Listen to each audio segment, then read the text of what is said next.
Pagi tadi, terdapat lebih dari 2 juta penderita COVID-19 di dunia. Informasi dan terbaru yang kami hingga hari dapatkan, ini, satu ada lagi menteri 185 yang dari dikonfirmasi positif COVID-19. Ini Menteri Ketenagakerjaan Ida Fauzia.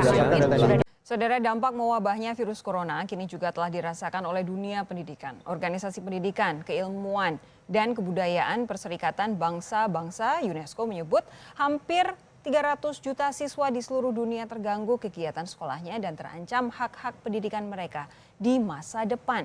Presiden Joko Widodo sudah mengimbau untuk bekerja, belajar, dan beribadah dari rumah semasa pandemi virus corona. 2020, semuanya berubah. Banyak perubahan di segala bidang tidak terkecuali dalam dunia pendidikan. Sistem pendidikan pun saat ini mengalami dampak dengan adanya pandemi yang mendunia ini. Sehingga, dalam dunia pendidikan pun dituntut untuk terus mencari terobosan baru. Dalam berinovasi, dalam proses belajar mengajar di rumah agar tetap dapat terus berjalan dengan efektif. Walaupun tetap hasil belajar mengajarnya tidaklah sama dengan tatap muka. Semua pembelajaran dilakukan melalui online, yang memerlukan koneksi internet yang stabil untuk menggunakan aplikasi Zoom, Google Meet, Google Classroom, e-learning, dan platform lainnya. Terlalu lama belajar daring di rumah membuat para pelajar merasa bosan dengan pembelajaran metode daring ini.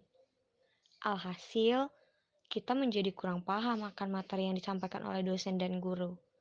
Belum lagi jika terkendala jaringan. Untuk mengatasi itu, saya bersama teman-teman biasanya memilih untuk belajar di luar rumah, agar tidak cepat suntuk dan bosan. Namun, tetap di tempat yang kondusif, aman dan pastinya tetap mematuhi protokol kesehatan.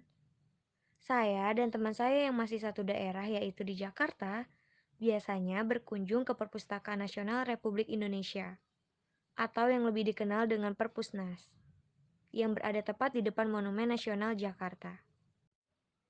Di sana, banyak fasilitas yang sudah disediakan pemerintah untuk memudahkan pelajar dalam belajar, terlebih pembelajaran daring seperti ini, mulai dari wifi, buku-buku, ruang baca, ruang diskusi, kantin, ruang terbuka, dan masih banyak lagi. Sebelum memasuki gedung, kita diwajibkan untuk mencuci tangan terlebih dahulu, kemudian menggunakan hand sanitizer yang sudah disediakan oleh pihak Perpusnas. Setelah masuk, kita bisa belajar di lantai 24, yaitu lantai tertinggi di Perpusnas.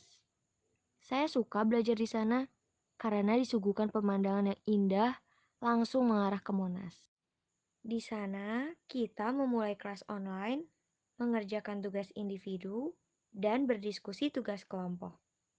Saat waktu sudah menunjukkan pukul 12 siang, kita memutuskan untuk beristirahat terlebih dahulu. Kita turun ke lantai 4 untuk makan siang di kantin Perpusnas.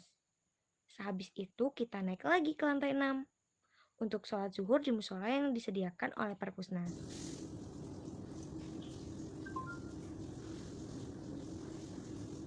Karena Perpusnas tutup pukul 16 sore, akhirnya kita memutuskan untuk pindah ke kafe dekat sana dan lanjut mengerjakan tugas kelompok sambil makan.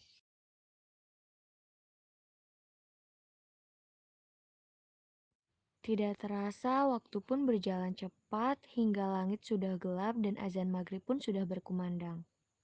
Akhirnya, kita pun bersiap untuk pulang dan melanjutkannya di lain hari.